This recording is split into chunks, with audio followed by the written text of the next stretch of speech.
Simon's Special Christmas, written by Marine Gérald. It was Christmas Eve. Mr. Simon stood in the pigeon house at the top of the highest tower in his castle. He looked out over the valley and watched people setting off through the storm. Like every year, the people who lived nearby were going to visit their families for Christmas. Mr. Simon tried to guess what was in their baskets. He imagined the wonderful dishes they had prepared for Christmas.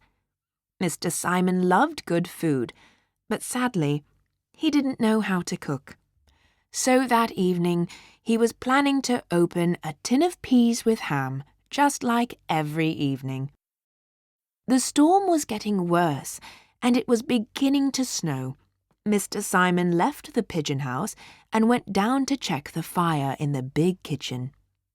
Suddenly, knock, knock, knock! Someone was banging on the door. Mr. Simon was surprised. He wasn't expecting any visitors, but he went to open the door.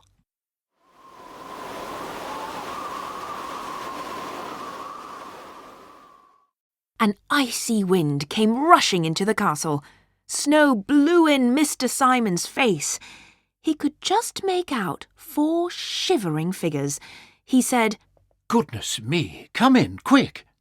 Then he shut the door in a hurry. 2 children and their parents stood in the hallway in their coats and scarves. The father explained, "We can't carry on in this storm. Could we stay the night with you?" "Goodness me," said Mr. Simon. "My old castle is cold and dusty, and I don't have any beds." The father said, "Please, it's so cold outside and our children, Anthony and Anna, are exhausted." So Mr. Simon agreed to let them stay. Suddenly, there was another knock at the door.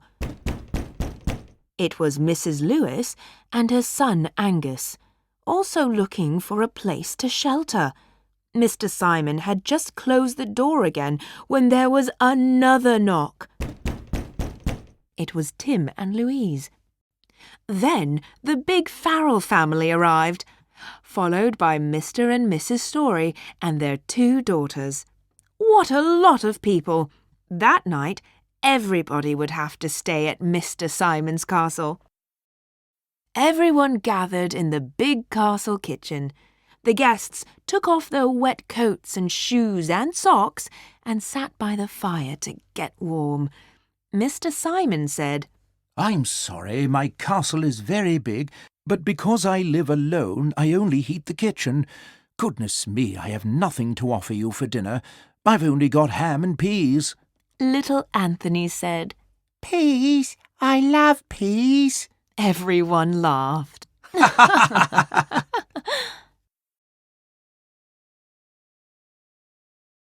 Little Anthony took a big golden cake out of his mother's basket and said, "This can be our dessert."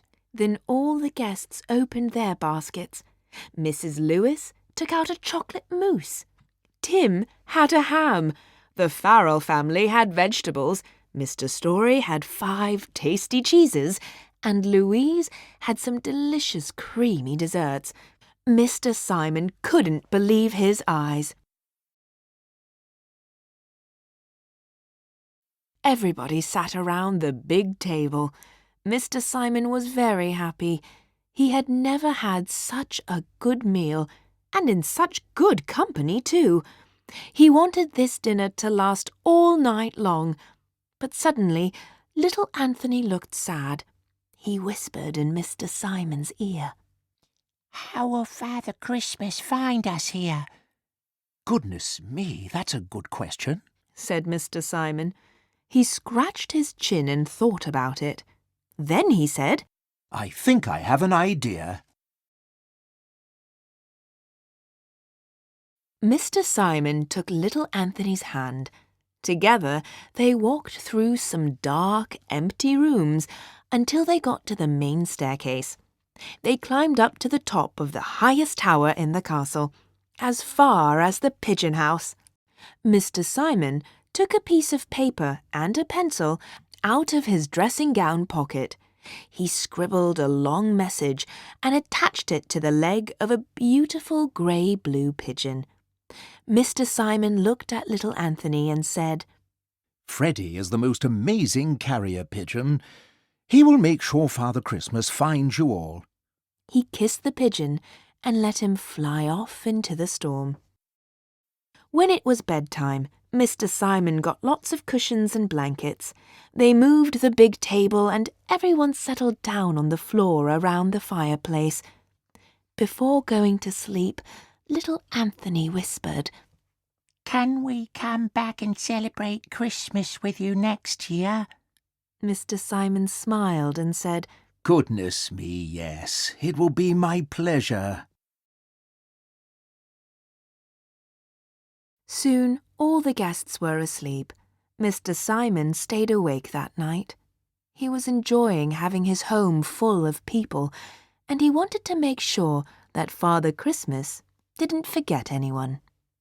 The end.